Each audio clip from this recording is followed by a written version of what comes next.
حضرت عمر فاروق رضی الله عنه چې کله خلیفه و نو د به زیات وخت یو کڅوړه د ځان سره راواخیستل او ویل به کاشکې زه دا کڅوړه وای، او یا به ویل ارمان چې زه خپل مور نه وای زېږولی.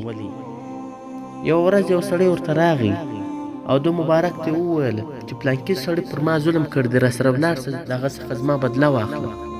حضرت عمر فاروق رضی الله عنه دغه سړی په دوره وواهه او ورته ویې ویل کله چې زه پر کار ناست یم ته ما ته نه راځې، او کله چې زه د کار څخه ولاړ سم په نور څه مصروفه سم ته ما ته راسې.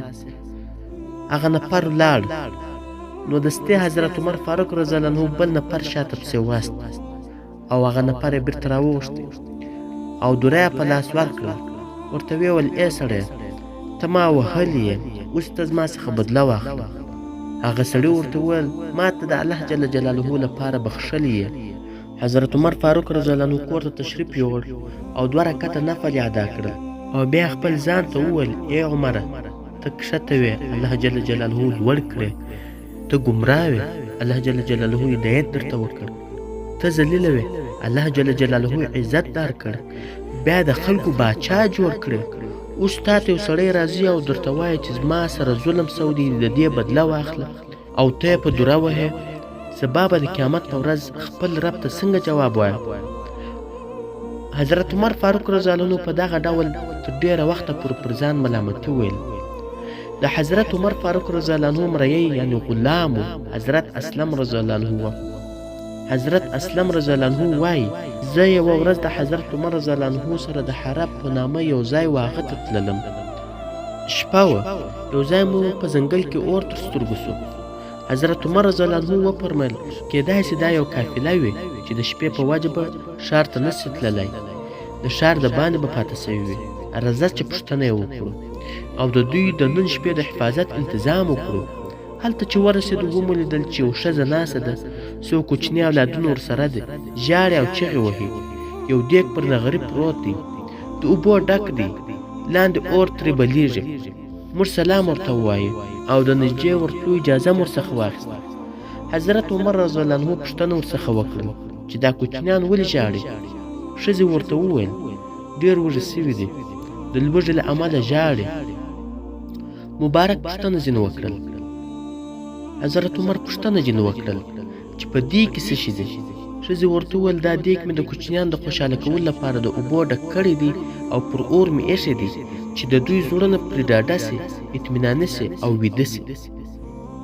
ښځې زیاته کړه چې زما او د امیرالمؤمنین حضرت عمر رضی الله عنه په منځ کې به الله جل جلاله فیصله کوي چې زما د دې ستړي حال څخه ځان نه خبروي. حضرت عمر رضی الله عنه په ژړا سو او ویې ویل الله جل جلاله دې پر تاسې رحم وکړي. عمر ستا د حال څخه څه خبر دی؟ ښځې وویل هغه زموږ امیر جوړ سوی دی او زموږ د حال څخه به ځان خبروي. حضرت اسلم رضی الله عنه وایي چې زه حضرت عمر فاروق رضی الله عنه د ځان سره بیرته بوتلم او په یو ګونۍ یعنې یوه بورې کې د بیت المال څخه څه اوړه، خورماوې، وازګه او څه کالي، څه پیسې واچولې. ګونۍ یې ښه ډک کړل. ما ته وویل چې دا زما پر ملا باندې کښېږده. ما ورته وویله زه به یې یوسم ای امیرالمؤمنینه. د مبارک راته وویله یا زما پر ملا باندې کښېږده. 2 واره مې ټینګار ورته وکړ چې زه به یې یوسم. ده نه راسره منل. اخر ده راته وویل ایا د قیامت په ورځ ما بار ته پورته کولی سې؟ ما ورته وویل یا نه یې سم پورته کولی. د مبارک راته وویل نو دا به هم زه پورته کوم ځکه چې د قیامت په ورځ پوښتنه زما څخه کېږي. اخر زه مجبوره سوم چې ګونۍ مې د ده پر ملا ور کښېښوه. حضرت عمر فاروق رضی الله عنه په ډېره چابکۍ سره ښځې ته ځان ورساوه. زه هم ورسره وم. هلته چې ورسېدو د مبارک په خپل لاس په دیګ کې څه اوړه، څه وازګه او خورماوې و دیګ ته ور واچولې او د دیګ لړل یې شروع کړل. د نغري اور یې په خپله پکاوه. حضرت اسلم رضی الله عنه وایي د ده مبارک د ږیرې څخه دود وتل ما ولیدل. اخر چې دا ږیره په دودونو سره تکه توره سول. وروسته یې په خپل مبارک لاس د دیګ څخه خواړه راویست او په هغه کوچنیان یې وخوړل.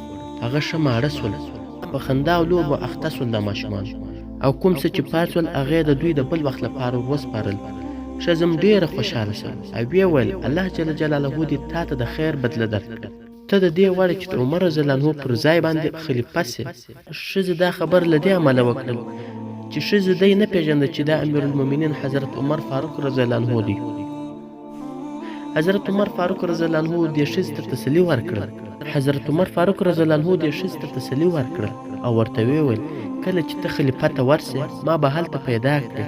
وروسته عمر فاروق رضی الله عنه د دوی څخه لږ لرې پر مځکه کښېناست او د لږ ناستې وروسته روان سو او ویې ویل زه له دې وجې څه کښېناستم چې ما دغه ماشومان د ژړا په حالت کې لیدلي وو او ما غوښتل چې لږ ساعت یې د خندا په حالت کې هم ووینم.